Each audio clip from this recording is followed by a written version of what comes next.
โรคเบาหวานถือว่าเป็นโรคที่คนไทยป่วยกันมากเป็นโรคยอดฮิต1 ใน 10ของโรคที่คุกคามคนไทยมากที่สุดพบได้ในทุกช่วงวัยเชื่อหรือไม่ว่า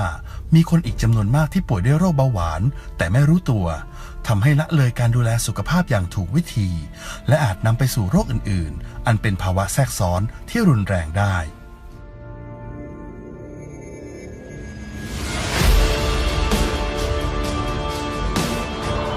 สวัสดีค่ะดิฉันประภาวรินทร์ไร่ศัตรูไกรอดีตรับราชการครูป่วยมาเป็นมีเบาหวานความดันเนี่ยมาก่อนเมื่ออายุ 42 ปีแล้วก็รักษากับแพทย์แผนปัจจุบันมาตลอดงั้นหมดความหวังเพราะว่ารับทานยามานี่ 20-30 ปีแล้วนะคะก็ไม่มีอะไรดีขึ้นมีแต่ทรุดลงเรื่อยค่ะมาครั้งสุดท้ายที่ฉันตกใจมากคือฉันบวมท้องนี่โตค่ะแล้วก็เท้านี่บวมหมดใส่รองเท้าไม่ได้ทีแรกมันผอมก่อนค่ะผอมจนใส่อะไรไม่ได้เหมือนกับกระดูกเดินได้นะคะพอหลังจากนั้นปุ๊บมันจะบวมค่ะบวมท้องแล้วก็บวมขาบวมอะไรหมดเลย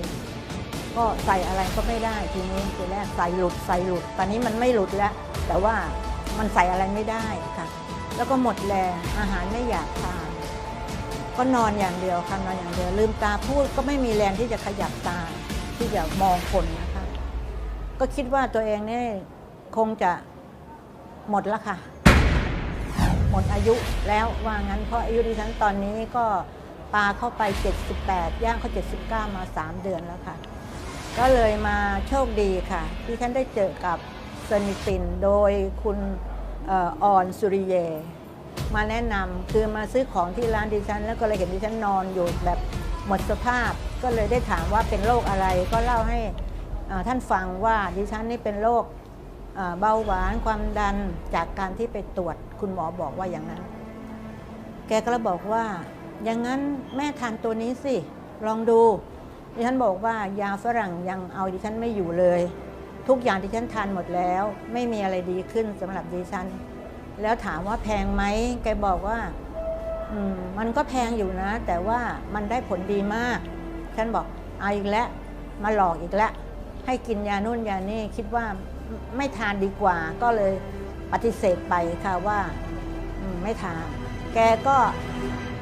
ตื้ออยู่กันตั้งนานว่าแม่ต้องทานตัวนี้นะเอามาตั้งให้ดิฉันดูทั้งหมดนี่4-5 ตัวถามว่าต้องทานทั้งหมดนี่ไหมแกบอกให้ทานหมดเลยค่ะไอ้ตัวนี้รักษานี่นะตัวนี้รักษานี่แกก็อธิบายให้ฟัง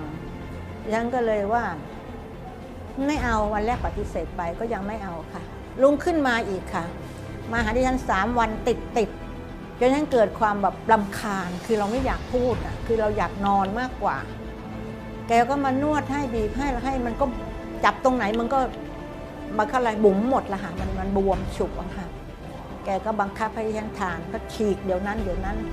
บอกว่าถ้าแม่ไม่หายหนูไม่เอาตังค์แม่ทานไปเลยนะว่างั้นลองก็ลองนะเราก็ลองจนหมดฤทธิ์หมดเดชแล้วไม่รู้ว่าจะเอาตัวไหนมากินแล้วนอกจากรอความตายเท่านั้นเองก็ลองดูครั้งสุดท้ายหมายความว่าเหมือนว่ารอปฏิหารอย่างที่ว่านะคะพอยันทานไปได้สัก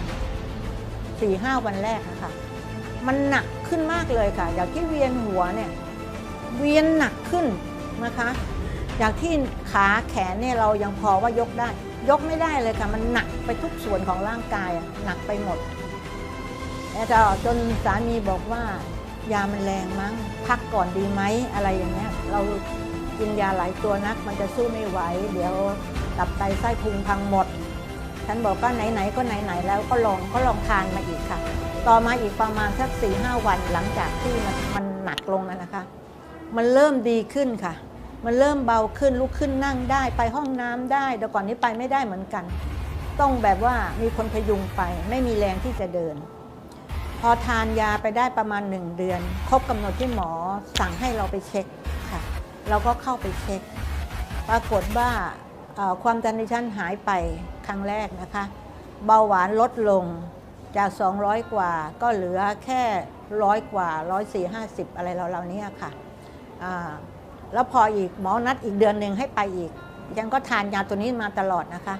พอทานได้ชุดแรกหมดเอาชุดที่2ต่อปรากฏว่า เบาหวานความดันของฉันดีขึ้น แล้วก็ไอ้บวมท้องบวมเท้าบวมนี่ยุบไปหมดเลยค่ะ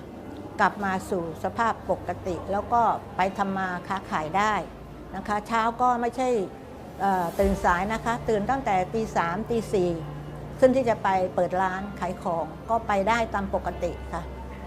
แล้วสุดท้ายที่ดิฉันรู้ว่าดิฉันได้หายจากโรคที่ฉันเป็นอยู่โดยคุณหมอนัดค่ะเมื่อเร็วๆเมื่อเดือนที่แล้วนี่เองก็ให้ไปเช็คทุกส่วนของร่างกายที่เราเป็นโรคอยู่ทานมาติดต่อกันมาถึงนี่ก็8 ชุดแล้วค่ะเซอร์นิตินแล้วก็สามีก็เริ่มทานตามมาติดๆค่ะก็ทุกอย่างก็ดีขึ้นดิฉันก็อยากขอฝากอาหารเสริมเซอร์นิตินนะคะซึ่งเป็นเขาเรียกว่าอะไรอ่ะมันสุดยอดมากค่ะเพราะว่าได้กับตัวดิฉันเองซึ่งไม่มีความหวังแล้ว